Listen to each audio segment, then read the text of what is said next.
My name is Morgan, and at 35 years old, I never expected to inherit $11 million from my estranged uncle. I was driving home excited to tell my husband Eric the life-changing news when my world literally crashed around me. I woke up in the hospital, my body broken and in agony. Hours passed, then days, but Eric never showed up. When I finally reached him by phone, his words cut deeper than my injuries. Now, as I lay here watching him walk in with his new wife, I never expected her to look at me and scream those words. If you are watching this now, please hit like, subscribe, and let me know where you are watching from, as I share how my life fell apart and came back together in ways I never imagined. My relationship with my Uncle James was complicated at best. He was my father's older brother, but they had a falling out decades ago over the family business. The rift was so deep that our families barely acknowledged each other at rare holiday gatherings. Despite this, I had fond memories of visiting his sprawling countryside estate as a child. Those brief visits always felt magical, with Uncle James showing me his collection of rare books and telling stories of his business adventures abroad. Uncle James was a self-made millionaire who built an empire in real estate development. His business acumen was legendary in our small town, but his personal life was notably empty. He never married or had children, throwing himself completely into his work instead. What I did not know until much later was that he had been secretly keeping tabs on me through the years. "You remind me of myself at your age," he once told me during one of our rare meetings when I was 12. "Smart, stubborn, and not afraid to speak your mind." After I graduated college and moved away, Uncle James began sending me birthday cards and occasional letters. I would respond politely, but briefly, unsure how to bridge the family divide. The letters contained mundane updates about his life, business insights, and occasional questions about mine. I never realized he was carefully building a connection with me, the niece he barely knew. 6 months before the accident, Uncle James was diagnosed with advanced heart disease. When I heard the news from a distant cousin, I decided to visit him at the hospital. I remember how frail he looked, a shadow of the imposing figure from my childhood, yet his eyes lit up when I walked into the room. "Morgan," he said, his voice barely above a whisper, "I always knew you would come back." That visit turned into weekly ones. We talked about everything from philosophy to politics, making up for lost time. He never mentioned the feud with my father, and I never asked. It was as if we had silently agreed to start fresh. "Life is too short for grudges," he told me during one of our last conversations. I learned that lesson too late. 3 months later, he passed away peacefully in his sleep. I mourned him more deeply than I expected to. As for Eric, our love story began 7 years ago at an art exhibition in downtown. I was there writing a piece for the local lifestyle magazine where I worked. Eric was one of the featured artists, his abstract paintings drawing considerable attention. He had this confidence about him, a passion, when he spoke about his work that was magnetic. "Art is about seeing the world differently," he said when I interviewed him, "finding beauty in chaos." We started dating shortly after, and within a year we were married in a small ceremony. We could not afford anything lavish, but it was perfect for us. Eric was determined to make it as an artist, and I supported his dream wholeheartedly. I took a more stable job at an advertising agency to keep us afloat financially while he pursued galleries and commissions. For the first few years, things were wonderful despite our financial struggles. We lived in a modest apartment saved where we could and dreamed about the future. Eric would paint late into the night while I edited copy for ad campaigns. We were partners, each playing our part. But the last 2 years had been different. Eric's artistic career remained stagnant, and the rejection seemed to change him. He became moody, withdrawn, and sometimes disappeared for hours without explanation. When questioned, he would snap that he needed space to think or was networking with other artists.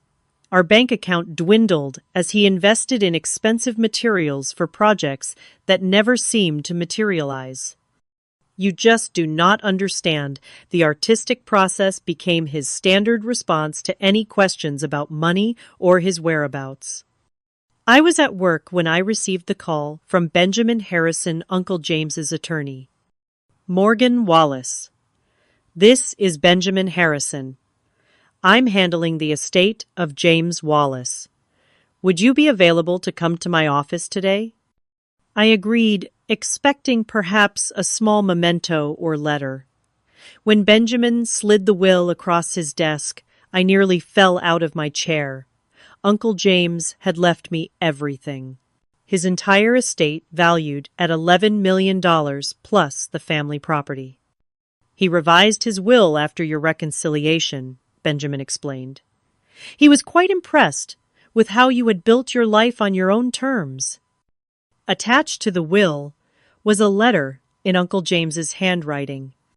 Dear Morgan, if you're reading this, I've moved on to whatever comes next. I've watched you grow from afar, admiring your determination and kind heart. You have the same spark I once had, but with the wisdom I lacked. This money is a tool, not a solution. Use it well, be happy, and remember that true wealth isn't measured in dollars. With love, your Uncle James.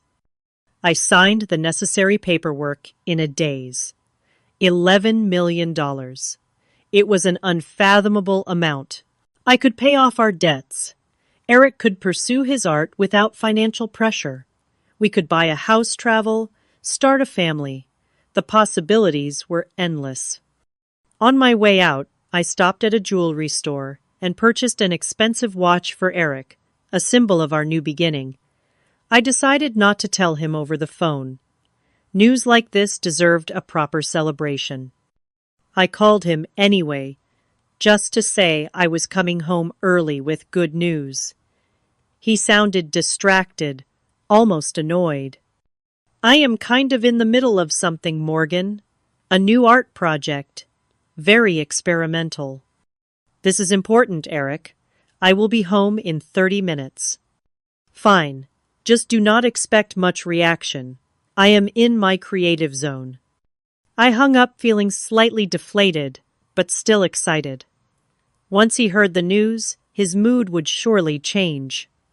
Little did I know that call would be one of our last normal conversations. The rain had just started as I pulled onto the highway, a light drizzle that made the road gleam under the afternoon sun. I remember turning on the radio, some upbeat song playing, as I mentally rehearsed how I would tell Eric about the inheritance. Maybe I would make him close his eyes, place the watch in his hands, and then share the incredible news. I imagined his face lighting up, the stress of recent years melting away as he realized we were financially free. I was so consumed with these thoughts that I almost missed seeing it happen. A semi-truck 2 lanes over suddenly swerved its tires, skidding on the wet pavement. Time seemed to slow as I watched it jackknife, the massive trailer swinging toward me like some terrible pendulum. I jerked the wheel hard to the right, but it was too late. The impact was deafening. Metal crunched against metal as my car spun violently. The airbag exploded into my face with shocking force. Through the chaos, I remember seeing the watch box fly open, the expensive timepiece sliding across the dashboard in slow motion. My last conscious thought was strangely about a roadside billboard advertising family insurance with the tagline, "Protect what matters most." Then darkness. I awoke to the steady beep of heart monitors and the antiseptic smell that only hospitals have. My entire body felt like it had been run through a meat grinder. Even breathing sent sharp pains through my chest. I tried to move and immediately regretted it. "Easy there," a gentle voice cautioned. "You need to stay still." I forced my eyes to focus on the woman in blue scrubs standing beside my bed. Her name tag read, Sarah Winters, RN. What happened? My voice came out as a rasp. You were in a serious accident on Highway 65, Sarah explained, checking one of my IV lines. You have been unconscious for almost 2 days. 2 days. The information landed like a brick. My husband, does Eric know I am here? Sarah's expression shifted subtly. We contacted the emergency number in your phone, left several messages. But he has not come. Even in my drugged state, I felt a stab of confusion. Not yet. But I am sure he will soon, she added, though her tone lacked conviction. Later that day, Dr. Daniel Foster came to explain the extent of my injuries: 3 broken ribs, a severe concussion, a compound fracture in my right leg requiring surgical pins, and various lacerations and contusions. I would need weeks of hospitalization, followed by months of physical therapy. You were extraordinarily lucky, he said. The driver of the truck that hit you did not survive. Lucky? I did not feel lucky as I lay there unable to reach my husband. I tried calling Eric's phone repeatedly, but it went straight to voicemail. I sent text messages that showed as delivered but remained unanswered. Each passing hour without response amplified my anxiety. Sarah became my primary nurse and increasingly my confidant. She would check on me even when not assigned to my room, bringing extra pudding cups, or just sitting with me when her shift allowed. Still, no word, she asked on the 3rd day, helping me sit up to eat. I shook my head, wincing at the movement. I do not understand. Even if his phone died, he would know something was wrong when I did not come home. On day 4, I finally received a text from Eric Hurd about accident. Really busy with breakthrough project. Will visit when things calm down. No questions about my condition. No offer to help. Just nothing. That does not sound right, Sarah frowned when I showed her the message. Do you have friends who could check on him? I called my friend Melanie, but she sounded strange on the phone, making excuses about why she could not visit yet. When I pressed her about Eric, she quickly changed the subject.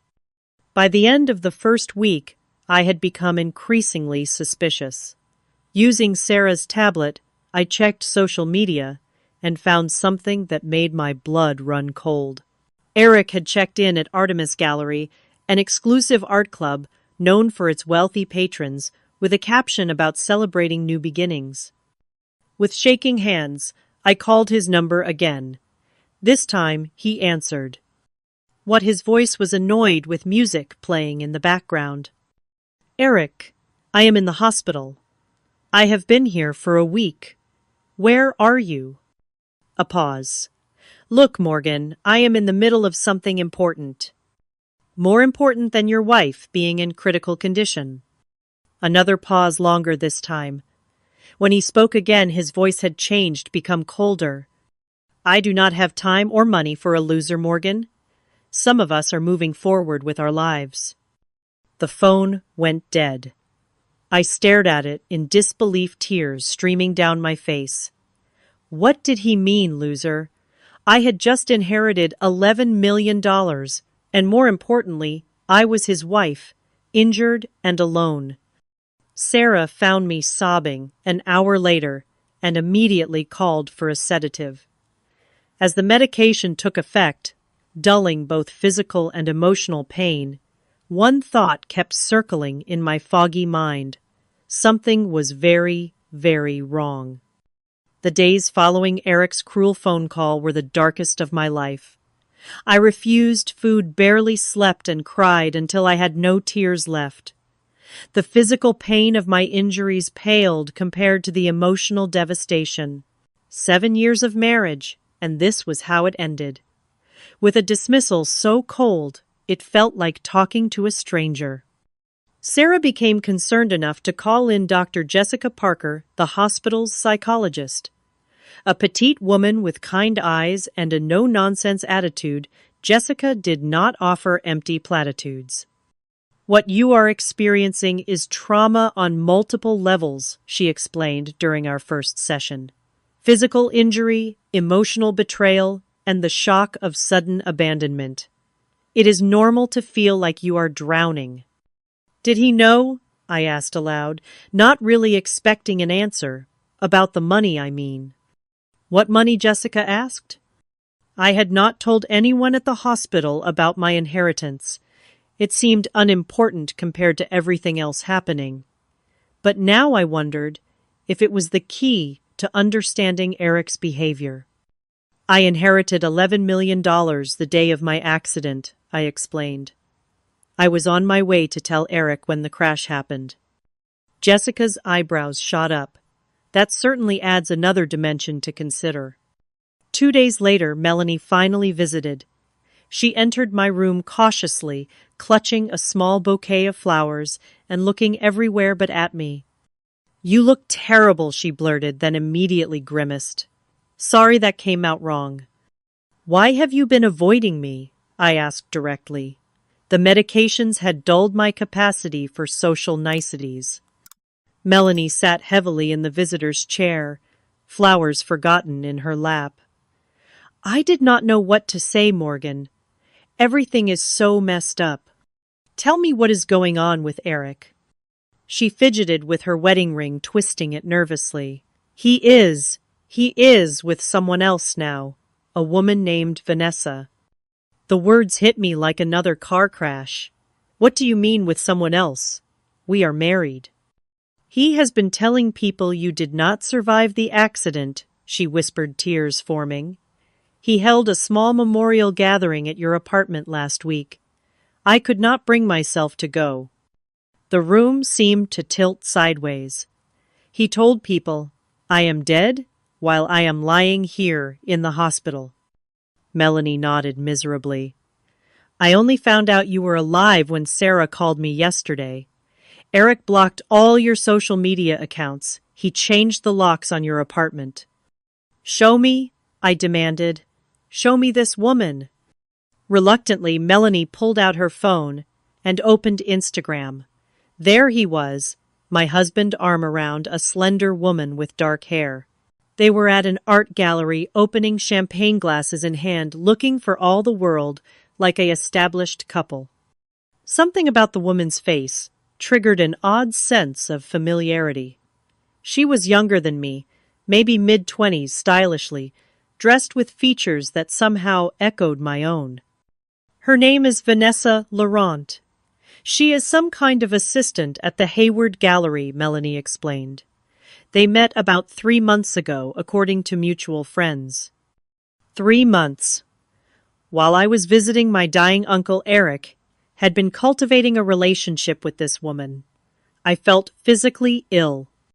There is more, Melanie added, her voice dropping even lower. People are saying they got married last weekend. Some quick ceremony at the courthouse. Married. My husband had declared me dead and married another woman within days of my accident. The betrayal was so enormous I could not process it. Sarah, who had been hovering nearby, stepped in when she saw my heart rate monitor spiking dangerously. I think that is enough for today, she said, firmly guiding Melanie toward the door. I am so sorry, Morgan, Melanie called back. I should have told you sooner. After she left, Sarah sat with me, her presence steady, as I tried to make sense of what I had learned. You need legal help, she said finally. This is not just betrayal, it is fraud. She was right. With her assistance, I called Benjamin Harrison the next morning. Morgan, I was beginning to worry, the attorney said. I have been trying to reach you about some concerning developments. Let me guess, I said bitterly. My husband has been asking about my inheritance. More than asking. He came to my office, claiming to be your next of kin, saying you had passed away in an accident. He brought marriage certificates and what appeared to be death documents, though they did not pass closer inspection. He is trying to steal my inheritance, I said, the pieces finally clicking into place. It appears so, and he is not working alone. He brought a young woman with him who he introduced as your sister, claiming she should have partial inheritance rights. I do not have a sister, I said automatically, then froze. What was her name? Vanessa something, French surname. My mind raced. The familiar face, the resemblance people had noted between us. The timing of her appearance in Eric's life, just as Uncle James's health had begun to fail. Benjamin, I need you to do some digging into this woman's background, and I need you to come to the hospital tomorrow. I think my husband is planning something, and I need to be prepared.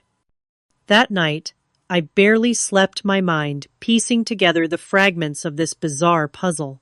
How had Eric known about the inheritance before I told him why choose a woman who resembled me to play this con? And why did she look so familiar to me beyond just the physical resemblance? By morning I had a sickening theory forming one so twisted I could barely contemplate it. I asked Sarah to set up a small camera in my room ostensibly for security purposes. Then I sent a text to Eric's phone from Melanie's number, which she had let me borrow. I know about the inheritance. Morgan is awake and remembers everything. You need to fix this before she talks. The response came within minutes. We'll handle it today. Delete this message. They were coming, and I would finally get some answers. I spent the morning preparing myself both mentally and physically for the confrontation to come.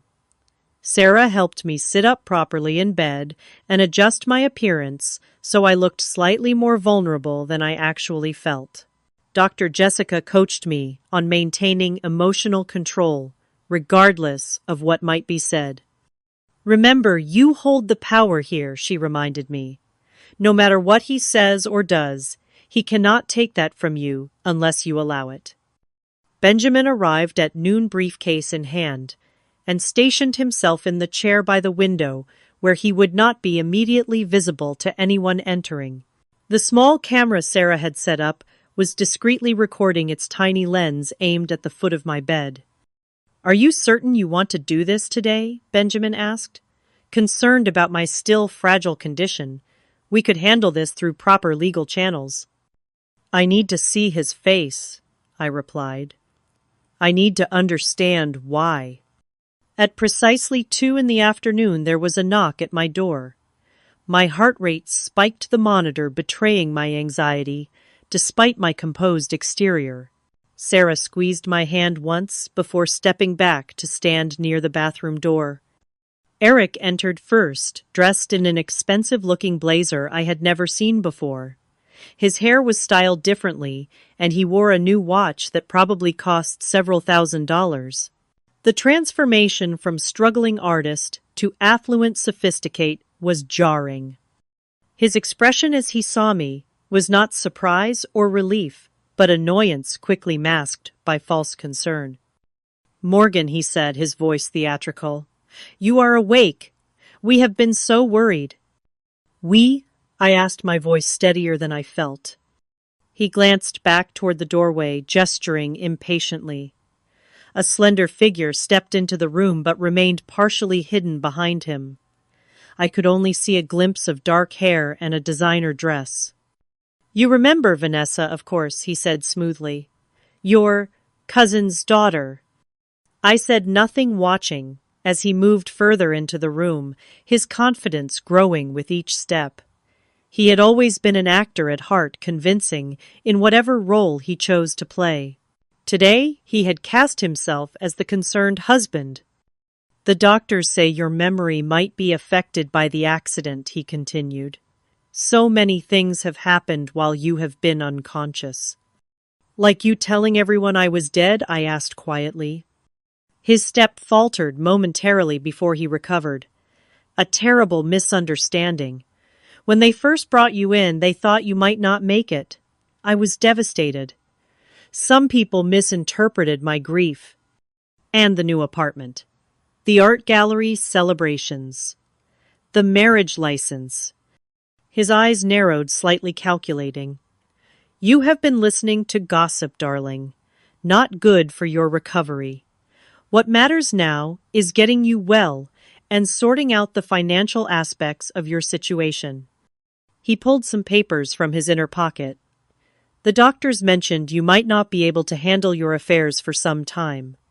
I have brought some simple forms authorizing me to manage things while you recover. I almost had to admire the performance.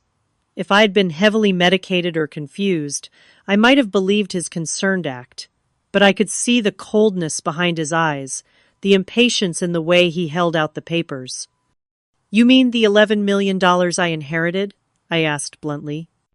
His expression flickered surprise, quickly masked. You remember that? Yes, of course. Such a blessing, but also a responsibility. In your condition, the stress of managing such funds could impede your recovery. How thoughtful of you to worry about that. He smiled, mistaking my calm for compliance. I have always had your best interests at heart, Morgan. Is that why you blocked my social media accounts? Changed our apartment locks?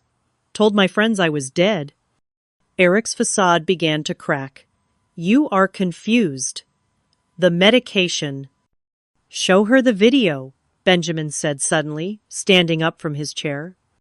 Eric spun around, genuinely startled. Who the hell are you? Benjamin Harrison, Mrs. Wallace's attorney. And you must be the husband who has been attempting to defraud his injured wife. Benjamin set his tablet on the bed tray, playing security footage from his office, showing Eric and a young woman presenting falsified death certificates and claiming inheritance rights. That is enough, Eric snapped, moving to grab the tablet. Do not touch that, Sarah warned, stepping forward.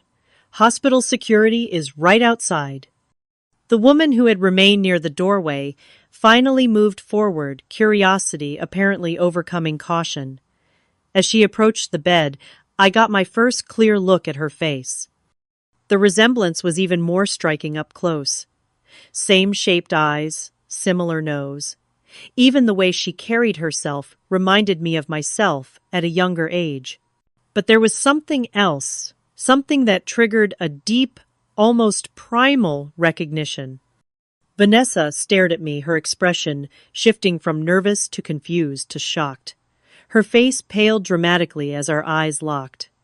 Oh my God, she whispered, her voice shaking. She is my mother. The room went completely silent. Eric lunged toward her, grabbing her arm. Shut up, he hissed. Stick to the plan. But Vanessa was transfixed, staring at me as if seeing a ghost.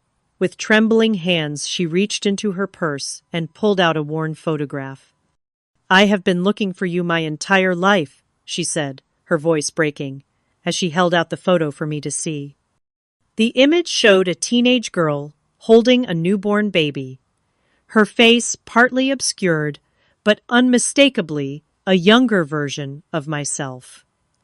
A photograph I had not seen in 17 years, one I thought had been destroyed long ago. As I stared at the evidence of my most carefully guarded secret, the room seemed to spin around me. The beeping of the heart monitor accelerated as pieces of a puzzle I never knew existed suddenly locked into place. My hands trembled as I took the photograph from Vanessa. The teenage girl in the image looked so young, so scared, her eyes red from crying as she held the tiny bundle for what she knew would be the first and last time. Where did you get this? I whispered. It was with me when I was adopted, Vanessa replied, her voice equally soft. The only link I had to my birth mother. I have carried it with me every day since I was old enough to understand what it meant. Eric made another attempt to intervene. This is ridiculous. She is clearly confused and trying to manipulate the situation. Be quiet, Eric, I said, with a newfound authority that seemed to surprise everyone, including myself. For once in your life, just stop talking. I looked back at Vanessa, really studying her face. She had my mother's cheekbones and my eyes. How had I not seen it immediately? Perhaps because I had spent 17 years trying to forget to push away the memory of the baby I had held only once. I was 18, I began, my voice steadying as I spoke, a senior in high school with plans for college. My boyfriend at the time wanted nothing to do with a baby, and my parents were horrified by the scandal it would cause in our small town. Vanessa sat on the edge of my bed transfixed. They sent me to stay with a distant aunt during the pregnancy. After you were born, they arranged a closed adoption. I was allowed to hold you once, and someone took this picture. I did not know they had given you a copy. My adoptive parents told me it was the only thing that came with me, Vanessa explained. They were wonderful people who never hid the fact that I was adopted. When I turned 18, they supported my decision to search for my birth mother. How did you find Eric? Benjamin asked, his lawyer's mind still focused on unraveling the scheme. Vanessa looked uncomfortably at Eric, who stood rigid with anger by the window. I did not find him. He found me, she admitted. About 3 months ago, he approached me at the gallery where I work. He said he knew who my birth mother was. The pieces clicked into place with sickening clarity. The memory box, I said, looking at Eric. You found it when we moved last year. Eric said nothing, but his expression confirmed my suspicion. I had kept a small wooden box with a few mementos from that period of my life, the hospital bracelet, a tiny hat, and a copy of that photograph. I thought I had hidden it well, but apparently not well enough. He told me you had been searching for me too, Vanessa continued. That you were wealthy but estranged from your family and wanted to reconnect but were afraid of rejection. And when did marriage enter the picture? I asked, unable to keep the bitterness from my voice. Vanessa flushed with shame. It happened gradually. He was so attentive, so interested in helping me connect with you. When he proposed 2 weeks ago, saying it would make you happy to see me settled with someone you trusted, it seemed romantic. Then I had my accident, and suddenly I was more valuable dead than alive, I concluded. Eric finally broke his silence. You have no proof of anything. This is all circumstantial and emotional manipulation. Benjamin cleared his throat. Actually, we have quite a bit of evidence, including your attempts to access Morgan's accounts, falsified death certificates, and now this recorded confession. Not to mention bigamy, as you are still legally married to Morgan. What I do not understand, Sarah interjected, is why go through all this elaborate scheme? Why not just stay married to Morgan and enjoy the inheritance together?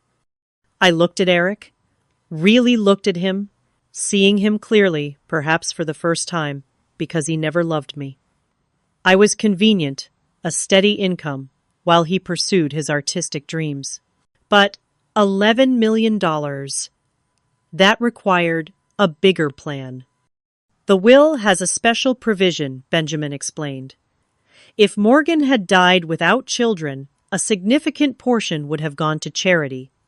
But with a direct descendant, the entire inheritance would stay in the family, I finished. And as Vanessa's husband Eric would have influence over those funds. Vanessa stood up, suddenly moving away from Eric. You used me. All those things you said about caring for me, about building a future together. Do not be naive, Eric snapped. It was a mutually beneficial arrangement. You wanted to find your birth mother, I helped. The money was just a bonus.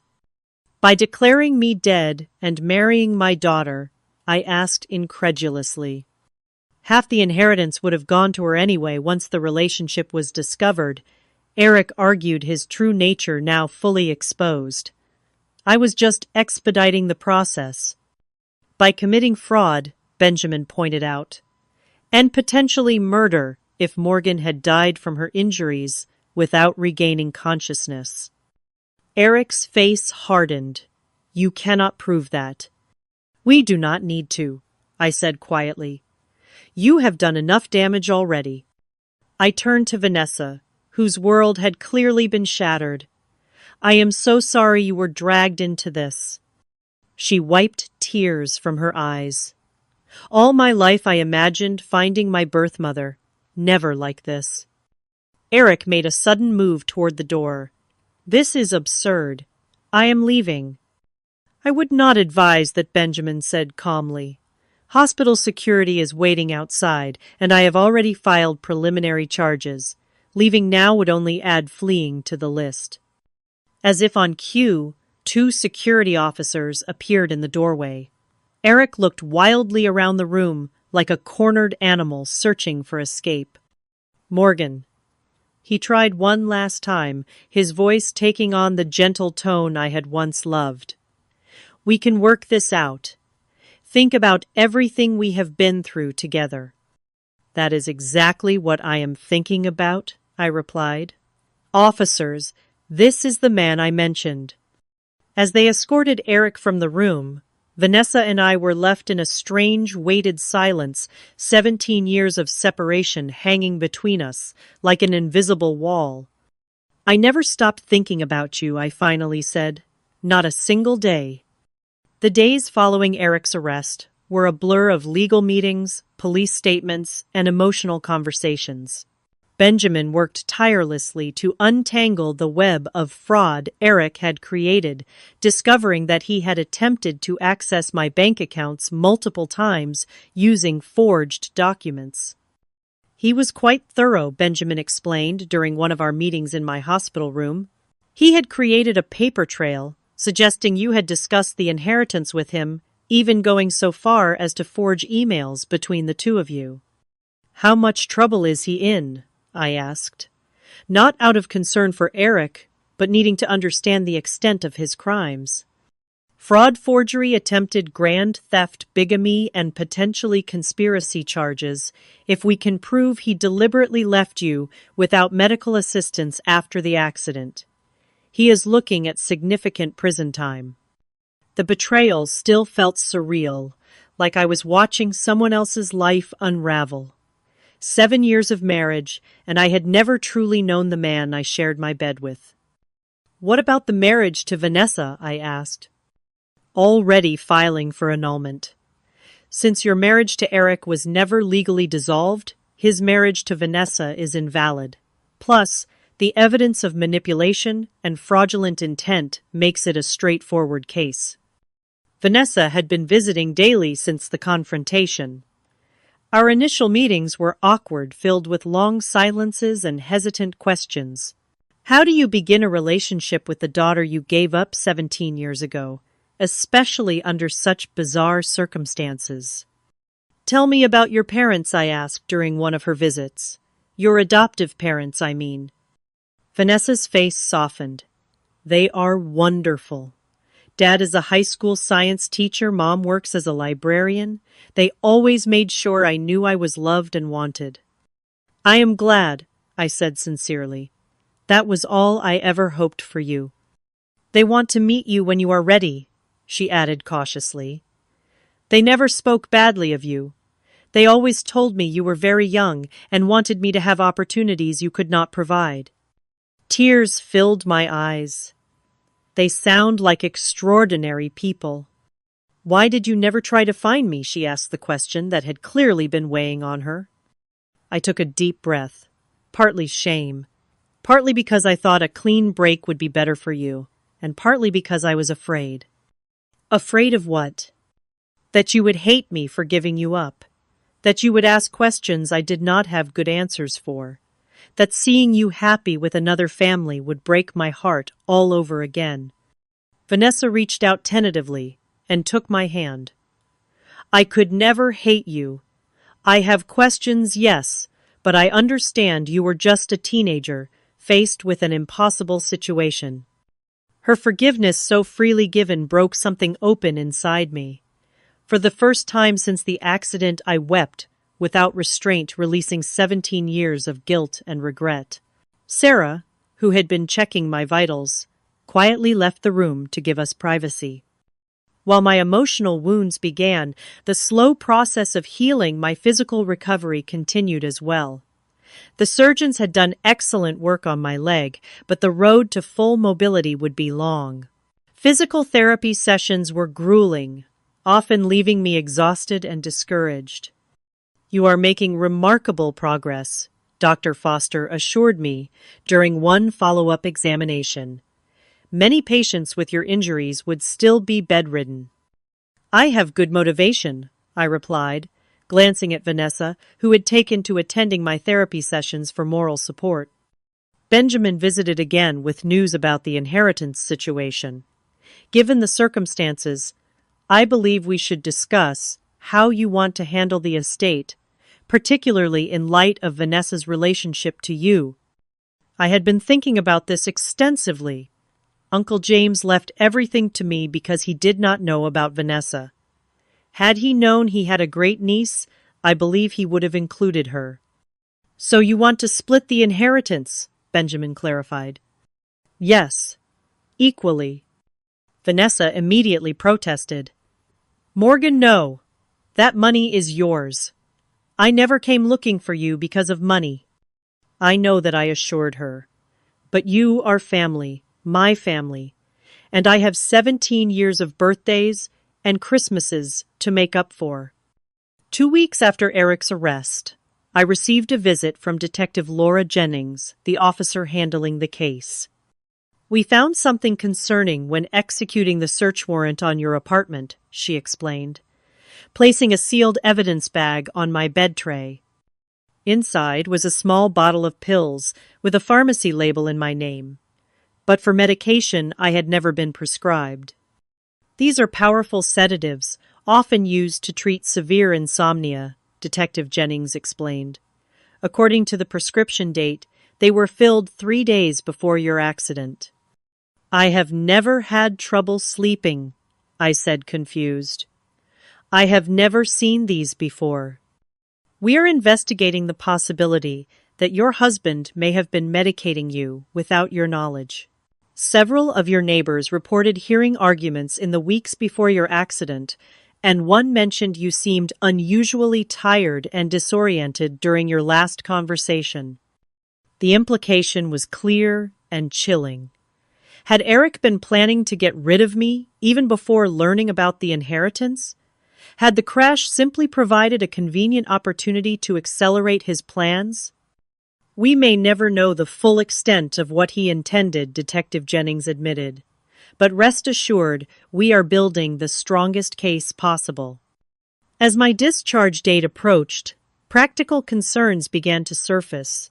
I could not return to the apartment I had shared with Eric, both for legal and emotional reasons. Hotels were not suitable for someone still requiring medical care and physical therapy. "You could stay with me," Vanessa offered. "My place is small, but it has an elevator and no stairs." I could not impose like that, I protested. "It is not an imposition. I want to help," she insisted, then added with a small smile. "Besides, we have a lot of catching up to do." Sarah, who had become a dear friend throughout my hospital stay, had another suggestion. "What about your uncle's property Benjamin mentioned? It is sitting empty." The idea took root. The countryside estate where I had spent those few magical childhood days was now mine. It would need updating and modifications to accommodate my recovery needs, but it offered a fresh start away from the painful memories of my life with Eric. "It is over an hour from the city," I mused. "Vanessa, that would be a long commute for you to the gallery." She looked down, fidgeting with her purse strap. "Actually, I quit the gallery job last week. Too many memories of how Eric manipulated me there." "What will you do now?" She hesitated before answering. "I have been thinking about going back to school. I always wanted to study psychology, maybe focus on helping adoptees and birth parents navigate reunions." The serendipity of the moment was not lost on me. "The estate has plenty of room. You could stay there while you figure things out. If you want to, of course." The look of hope on her face was answer enough. Somehow, from the wreckage of betrayal and pain, a new kind of family was emerging, one built on truth and choice rather than deception. 6 weeks after the crash that changed everything, I was finally discharged from the hospital. Leaving the place that had been my home during this transformation felt strangely emotional. I hugged Sarah tightly, promising to keep in touch and update her on my progress. "You are one of the strongest people I have ever met," she told me. "Remember that on the hard days." The drive to Uncle James's estate, now my estate, was quiet.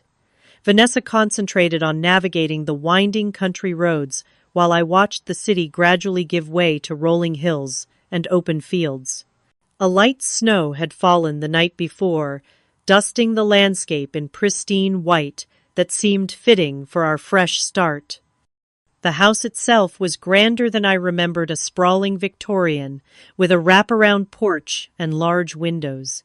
Benjamin had arranged for modifications to accommodate my mobility issues: ramps alongside the front steps, a temporary bedroom set up on the first floor, grab bars in the bathrooms.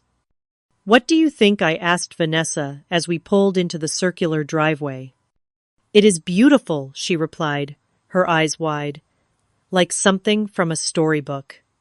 Those first few weeks of cohabitation were an adjustment for both of us. We were mother and daughter biologically, but strangers in nearly every other way. We circled each other cautiously, learning each other's habits and preferences, finding our rhythm in this new shared life. I discovered that Vanessa was a morning person who sang in the shower. She learned that I could not function without coffee and preferred silence until my second cup. Small revelations that gradually built a bridge between us. My physical recovery continued, with home visits from a physical therapist 3 times weekly. The pain was constant, but evolving, sharp stabs giving way to dull aches as my body slowly healed. I graduated from a wheelchair to a walker, then to crutches, each transition a small victory celebrated with cupcakes that Vanessa would bring home from the local bakery. The emotional healing was more complicated. Dr. Jessica continued our therapy sessions via video calls, helping me process not only Eric's betrayal, but also the sudden reappearance of the daughter I had given up. Relationships built under extreme circumstances can be intense but fragile, she cautioned. Give yourself and Vanessa time to develop a sustainable connection. Taking her advice, Vanessa and I began establishing rituals that helped normalize our unusual situation. Sunday movie nights, Thursday cooking experiments, daily walks around the property as my mobility improved. We talked about everything and nothing, filling in the 17-year gap in our shared history. One evening, about 3 months after moving to the estate, Vanessa hesitantly brought up a subject we had both been avoiding. "I would like you to meet my parents," she said. "My adoptive parents, I mean." My stomach tightened with anxiety. "Do they hate me?" "No," she said firmly. "They have always spoken of you with respect. They understood you were in an impossible situation." The meeting was arranged for the following weekend. I spent days worrying about what to wear, what to say, how to thank them for raising the daughter I could not keep. When the day arrived, I was a bundle of nerves pacing the front hall with my cane. Mark and Diana Laurent turned out to be exactly as Vanessa had described: kind, unpretentious people who greeted me with warmth rather than judgment. "We have always considered ourselves the custodians of Vanessa until you could be part of her life again," Diana told me over tea. "We are so grateful that day has come, even under these difficult circumstances." Their generosity of spirit humbled me. Instead of seeing me as a threat to their relationship with Vanessa, they welcomed me as an addition to their family circle. By the end of their visit, we had made plans for holidays and future gatherings, expanding our unconventional family even further. The legal proceedings against Eric continued in the background of our new life. I attended court hearings when required, facing him across the courtroom with a strength I did not know I possessed. He had lost the charismatic charm that once defined him, appearing sullen and diminished in his orange jumpsuit. When he was finally sentenced to 8 years for fraud and related charges, I felt no satisfaction, only a quiet relief that this chapter was truly closing. "Do you still love him?" Vanessa asked me once, after a particularly difficult hearing. "No," I answered truthfully.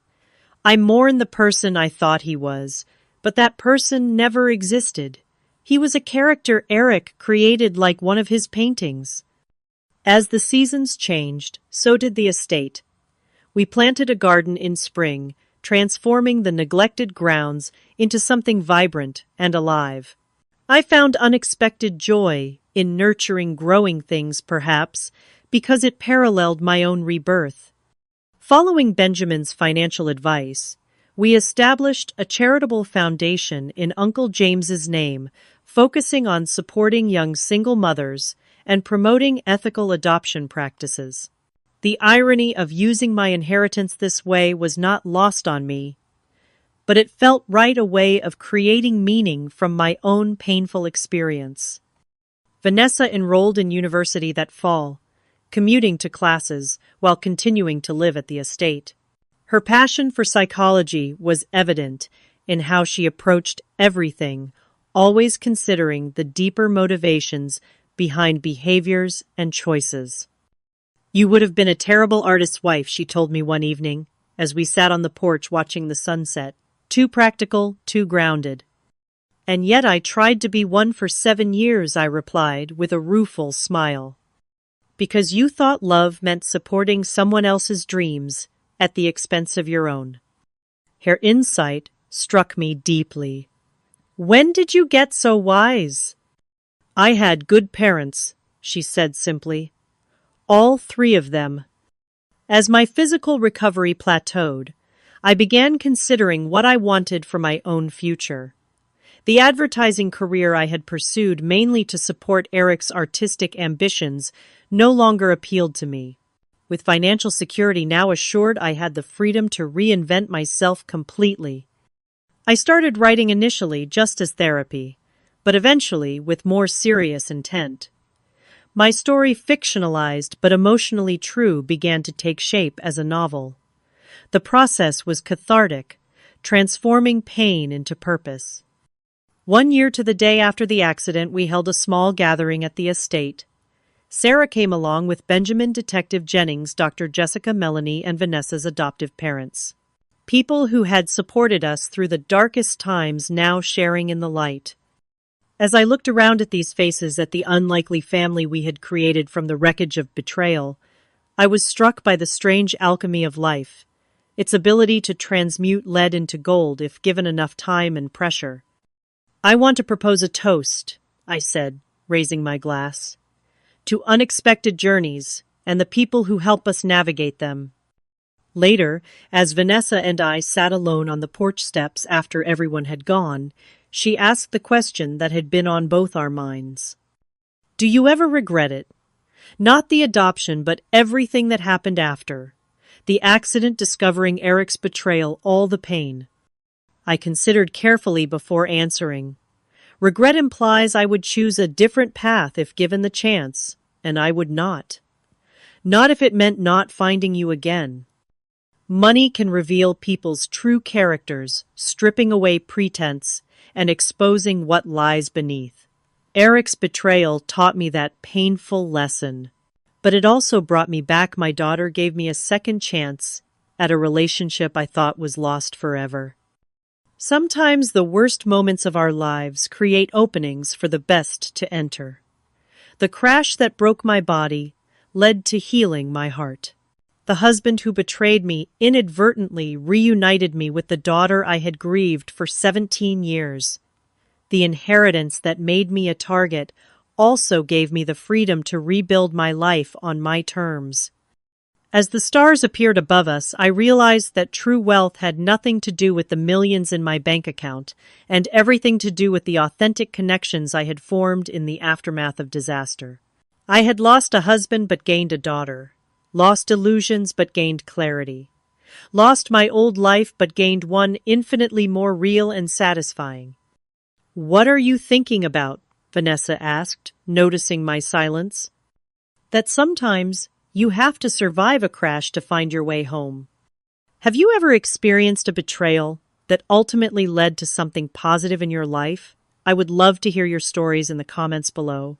And if this journey resonated with you, please hit that like button and subscribe to hear more stories of resilience and unexpected second chances.